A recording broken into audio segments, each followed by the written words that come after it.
Hey, what's up guys? Thank you for joining me in another session of Fully Hexed Quick Bits. Now, I'm sure everyone knows this game today that we're looking at. It's California Games. California Games is a sports game that came out in 1987 for home computers and various video game consoles. California Games apparently sold very well. It topped the charts for the winter months. There was also a sequel that came out in 1991 called California Games 2, but apparently that wasn't very good. In California Games, you get to compete in a variety of sporting events. You can complete in all events, in some events, in one event, and you can also practice.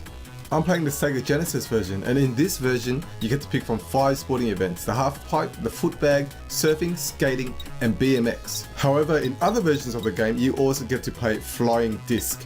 In all of the events, the aim is to score as many points as possible, and to do so to perform as many tricks as possible during a limited time. If you mess up a trick, you normally fall down and end the turn, and then you get to retry it again, and you normally have about 3 turns for each event. Gameplay is quite simple. You're normally only required to use the directional buttons and probably one button on the control pad to perform a certain trick. But don't let this fool you, the game is notoriously hard, for me anyway. Here you see me skating. You press the up and down buttons, you thrust the left or right leg and speed up. You can press the left button to spin. You need to avoid obstacles while you're skating, but damn, that's so hard. But like they said, practice makes perfect. And in my case, I need a lot of practice. Don't be fooled by the graphics. Once you play it, you can see why the game sold so well. All the events are quite addictive to play. Even though it's very simple gameplay, it is quite challenging performing all the moves and getting all the high scores. My favorite event out of all the 5 in this Sega version is the footbag and surfing. In footbag, you're required to juggle the footbag up in the air, scoring more points the longer you keep it up in the air and the variety of tricks that you can perform.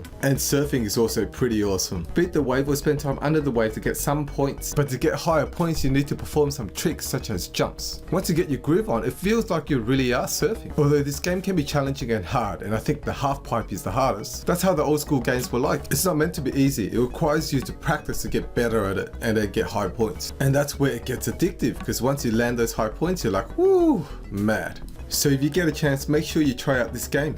Or if you've already played this game back in the day, try it out again, see how your skills are this time around. Let me know how you go, let me know what you think is the hardest event to play in this game. If you enjoyed my video, please thumbs up and subscribe if you can. Thanks.